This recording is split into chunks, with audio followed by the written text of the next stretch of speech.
Everyone, আমি সুস্মিতা। আশা করি তোমরা সবাই ভালো আছো। আমি মূলত একজন ইন্টারন্যাশনাল স্টুডেন্ট, বর্তমানে চায়নাতে পড়াশোনা করছি। অনেকদিন ধরে ইচ্ছে ছিল ভিডিও করার, কিন্তু বিভিন্ন সময় স্বল্পতার কারণে সেটা আর হয়ে ওঠেনি। আজকে ফাইনালি একটি ভিডিও নিয়ে আসলাম। আজকের ভিডিওটি হবে মূলত সুপার শপ কেন্দ্রিক।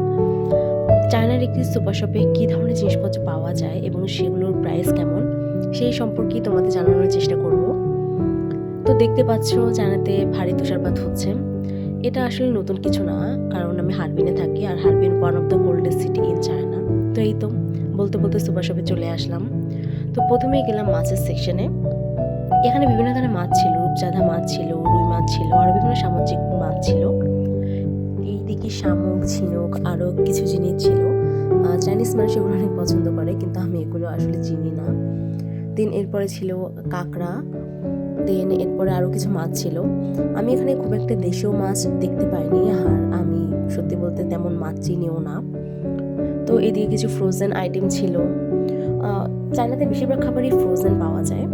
তো চিংড়ি মাছ ছিল এখানে, কিন্তু খুবই এক্সপেন্সিভ চিংড়ি মাছ এখানে। তো এদিকে কিছু গরুর মাংস ছিল। এই সাইডে ডাম্পলিংস ছিল।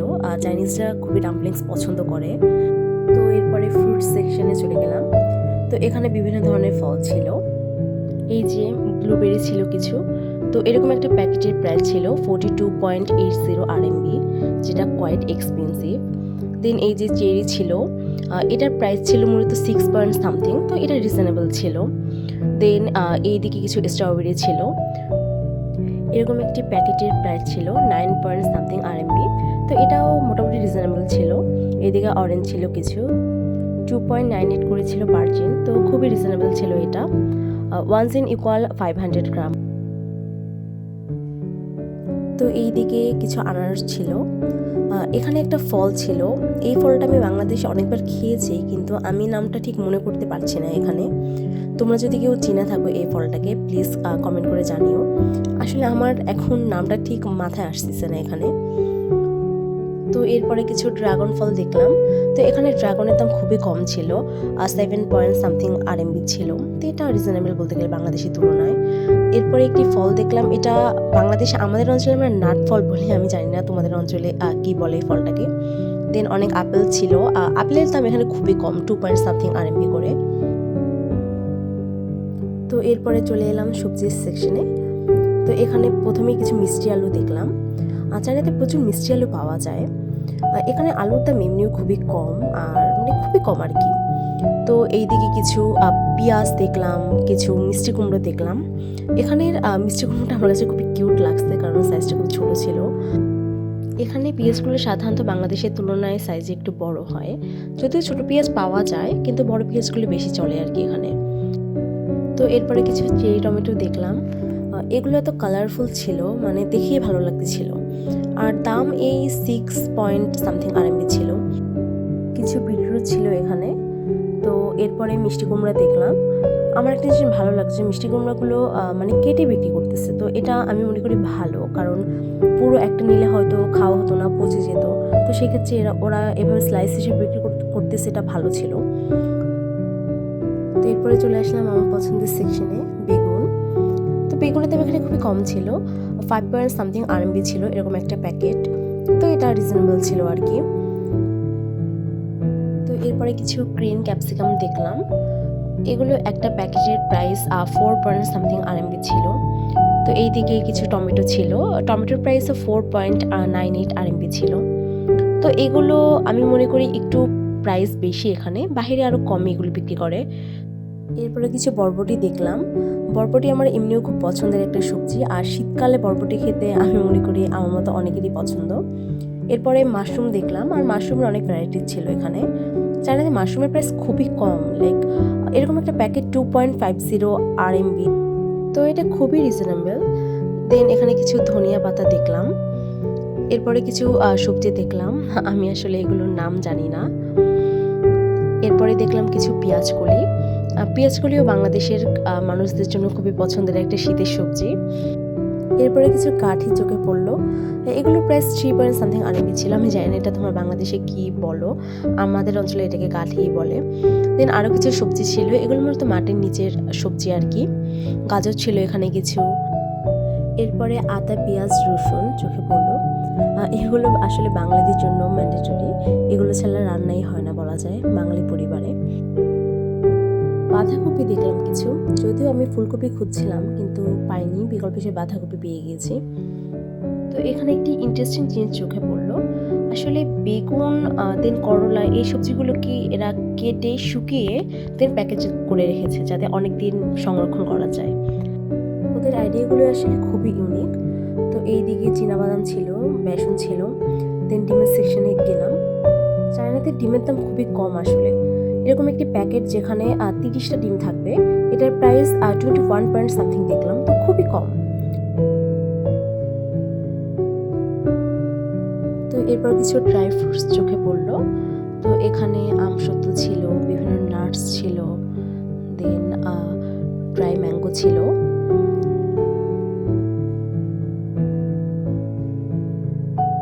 এইদিকে কিছু স্ন্যাক্স আইটেম ছিল, এগুলো মূলত ওরা ওজন হিসেবে বিক্রি করে আর কি। এখানের এই যে মটর ভাজা আর কি, বাংলাদেশের বলতে গেলে আসলে বাংলাদেশের মটর ভাজা তো না, এটার বিকল্প আর কি। তো এটা দেখলাম, দেন কিছু কেক দেখলাম।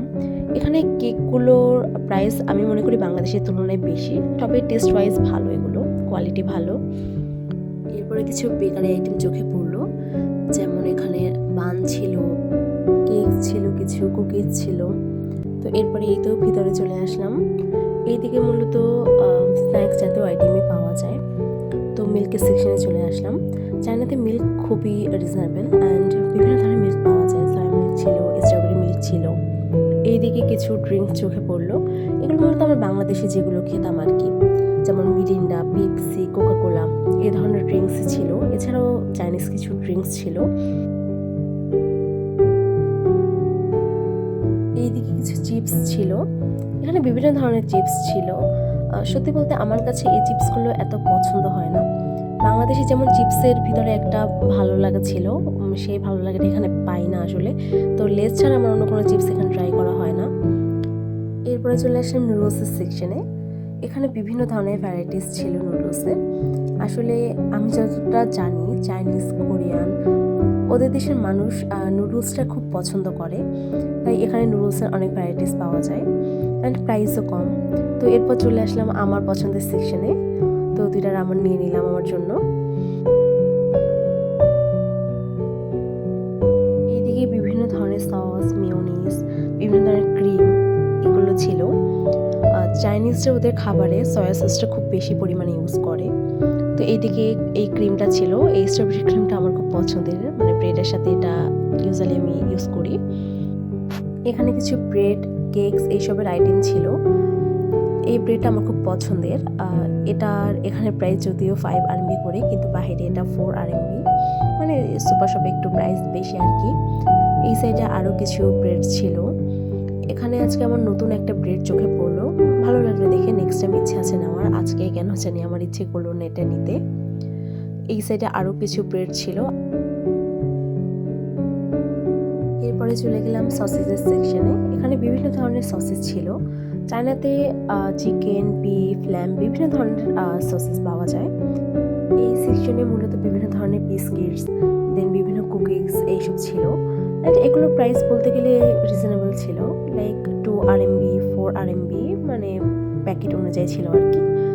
এরপরে ওরিও দেখলাম, তো এরকম একটি বড় প্যাকেট 14 RMB ছিল।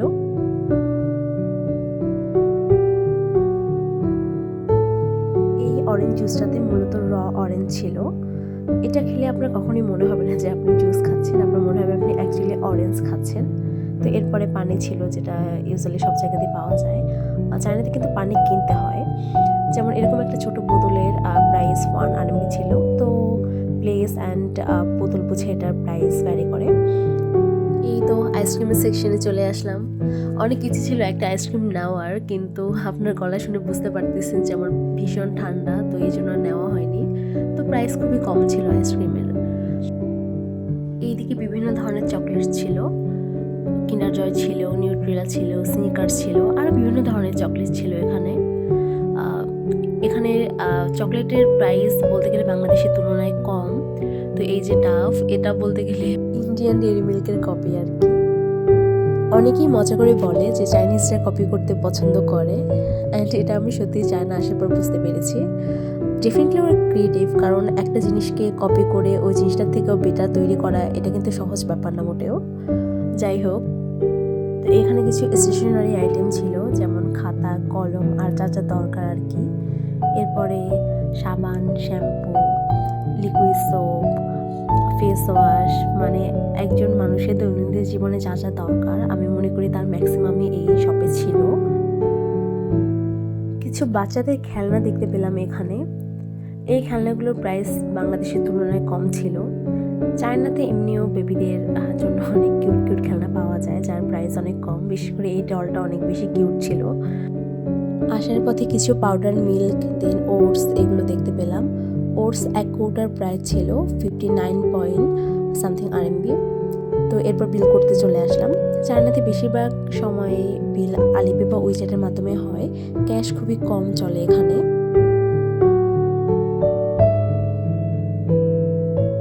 বের হওয়ার পথেই ফুলগুলো ছিল, তো ভালো লাগলো তাই একটু ক্লিপ নিলাম আর কি।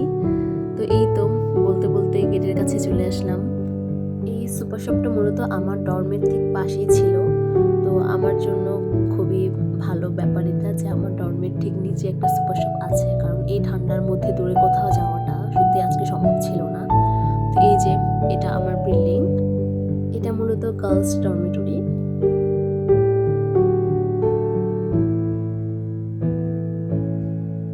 এই তো 6 ফ্লোরে চলে আসলাম। আসলে আমার ফ্ল্যাট 8 ফ্লোরে, কিন্তু আমাকে 6 ফ্লোরে এসে লিফট চেঞ্জ করে দেন 8 ফ্লোরে যেতে হয়। এমনি সময় স্কাইবার খুব সুন্দর সাজানো থাকে, কিন্তু আজকে একদম বরফে ঢাকা।